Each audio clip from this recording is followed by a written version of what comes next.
Kalau untuk anak-anak itu saya pikir kita harus menyamakan frekuensi ya. Jadi tidak bisa anak-anak dipaksakan untuk mengikut pola pikir kita. Jadi kita harus turun jauh ke bawah, jauh ke bawah.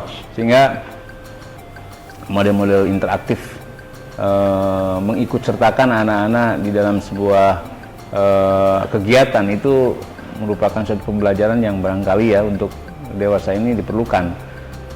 Tapi tentu harus punya target-target yang hendak dicapai.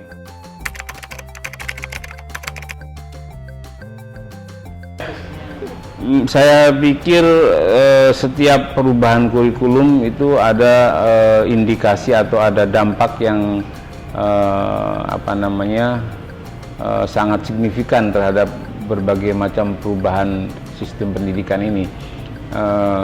Karena itu ada Badan Standar Nasional Pendidikan selalu mengupdate bagaimana buku-buku ajar atau textbooks itu bisa disesuaikan dengan kurikulum tersebut. Nah, tampaknya di Indonesia ini belum berjalan secara berdampingan ya antara Puskur dengan BSNP, Pusat Kurikulum dengan BSNP, sehingga agak jomplang. Kurikulumnya sudah dibuat, buku ajarnya belum ada. Nah, ini kan jadi bagaimana mengisi kurikulum itu kalau buku ajarnya belum disiapkan.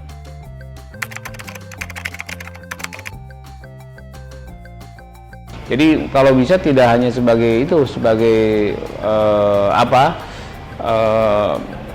consumer ya, tidak selalu sebagai konsumennya. Kalau bisa kita itu mencipta teknologi-teknologi yang bisa bermanfaat untuk pendidikan kita. Saya kira prodi teknologi pendidikan itu sekarang sudah berkembang kan di Indonesia itu. Sebab itu penting bagi ahli-ahli teknologi kita mengaitkan berbagai penelitiannya dengan pengembangan pendidikan di Indonesia.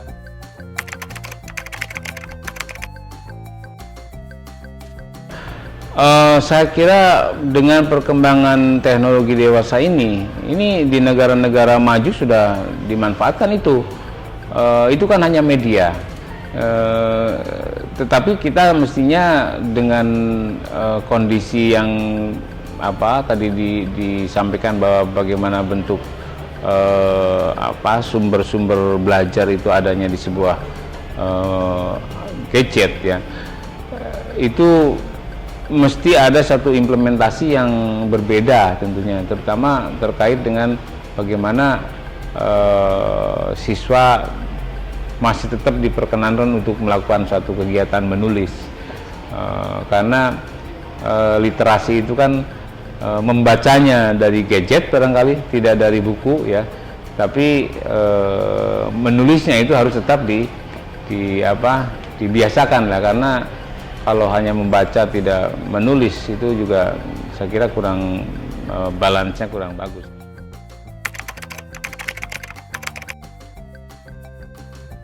Ya, media pembelajaran yang demikian ini memang penting ya. Itu kan sebenarnya satu usaha dari seorang produser. Bagaimana caranya sebuah materi bisa disampaikan dengan ringkas dan mudah dipahami. Yang penting capaian pembelajaran itu bisa dicapai ya. Saya kira model yang digunakan melalui video itu sangat penting. Jadi bagaimana indikator-indikator capaian pembelajaran itu bisa dipahami oleh siswa, itu yang penting. Kalau dengan media video ini lebih gampang, lebih mudah mencapai sasaran itu, saya kira itu akan sangat lebih menguntungkan bagi proses pembelajaran di kelas. Saya kira itu.